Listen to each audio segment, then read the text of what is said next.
Welcome friends. இன்றைக்கி நாம் ஒரு சூப்பரான டிஃப்ரெண்ட்டான ரெசிபி தான் நம்ம சேனலில் பார்க்க போகிறோம். எக் சப்பாத்தி. அது செய்கிறதுக்கு தேவையான பொருட்கள்லாம் நான் எடுத்து வச்சுருக்கேன். உங்களுக்கு இன்க்ரீடியன்ட்ஸ் வேணும்னா டிஸ்கிரிப்ஷன் செக் பண்ணிக்கோங்க. ஓகே, இப்போது ஸ்டார்ட் பண்ணிடலாம். ஸ்டவ் ஆன் பண்ணிவிட்டு ஒரு பேன் வச்சுக்கலாம். பேனில் ஆயில் ஊற்றிக்கலாம். ஆயில் ஹீட் ஆனோன்னா அதில் க்ரீன் சில்லிஸ் ஆட் பண்ணிக்கலாம், பச்சை மிளகாய். அடுத்தது வெங்காயம், கட் பண்ணி வச்சுருக்கிற வெங்காயத்தை ஆட் பண்ணிக்கலாம். ஆட் பண்ணிவிட்டு நல்லா வதக்கிக்கலாம்.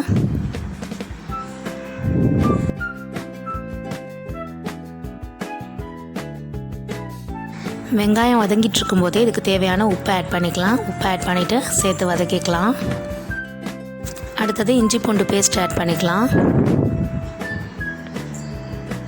ஆட் பண்ணிவிட்டு நல்லா மிக்ஸ் பண்ணிக்கலாம்.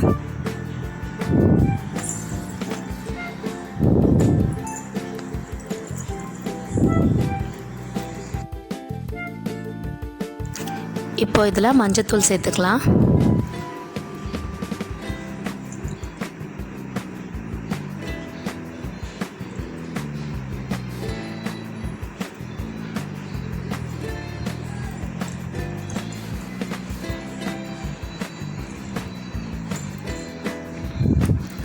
இந்த அளவுக்கு வதங்கினதுக்கப்புறமா இதில் நம்ம கட் பண்ணி வச்சுருக்கிற தக்காளி ஆட் பண்ணிக்கலாம்.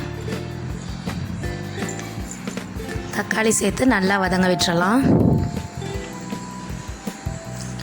இப்போ இதில் ரெட் சில்லி பவுடர், மிளகாய் தூளும் சிக்கன் 65 பவுடர், எந்த பிராண்ட் வேணாலும் எடுத்துக்கலாம், சேர்த்து நல்லா மிக்ஸ் பண்ணிக்கலாம்.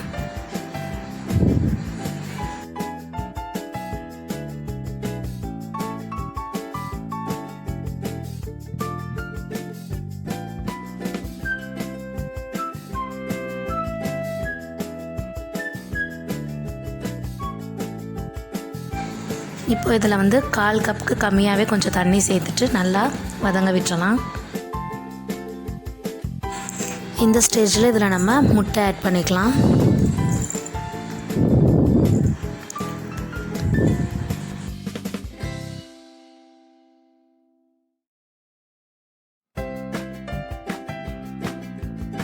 ஆட் பண்ணிவிட்டு நல்லா கலந்து விட்டுறலாம்.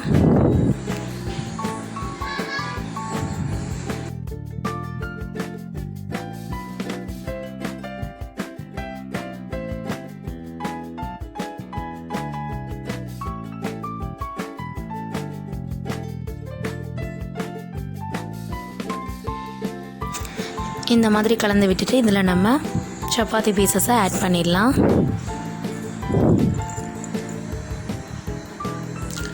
ஆட் பண்ணிவிட்டு நல்லா மிக்ஸ் பண்ணிடலாம். மசாலா எல்லாமே சப்பாத்தியில் ஒட்டுற மாதிரி நல்லா மிக்ஸ் பண்ணிக்கலாம். இப்படி மிக்ஸ் பண்ணும்போது மீடியம் ஃப்ளேமில் வச்சு நல்லா மிக்ஸ் பண்ணி விட்டுக்கோங்க. ஹை ஃப்ளேமில் வச்சா அடி பிடிச்சிரும்.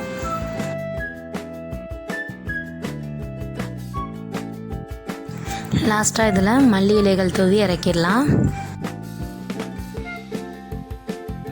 அவ்வளோதான் ஃப்ரெண்ட்ஸ். இப்போ ரொம்பவே சூப்பரான டிஃப்ரெண்ட்டான எக் சப்பாத்தி ரெடி ஆகிடுச்சு. கண்டிப்பாக இது மாதிரி உங்கள் வீட்டில் செஞ்சு பார்த்து எப்படி இருந்ததுன்னு கமெண்ட் பாக்ஸில் கமெண்ட் பண்ணுங்கள். இந்த ரெசிபி பிடிச்சிருந்தா லைக் பண்ணுங்கள். அண்ட் இது வரைக்கும் நம்ம சேனலை சப்ஸ்கிரைப் பண்ணாதவங்க சப்ஸ்கிரைப் பண்ணிவிடுங்க. மறக்காமல் நோட்டிஃபிகேஷன் ஐக்கானை ப்ரெஸ் பண்ணிவிடுங்க ஃப்ரெண்ட்ஸ்.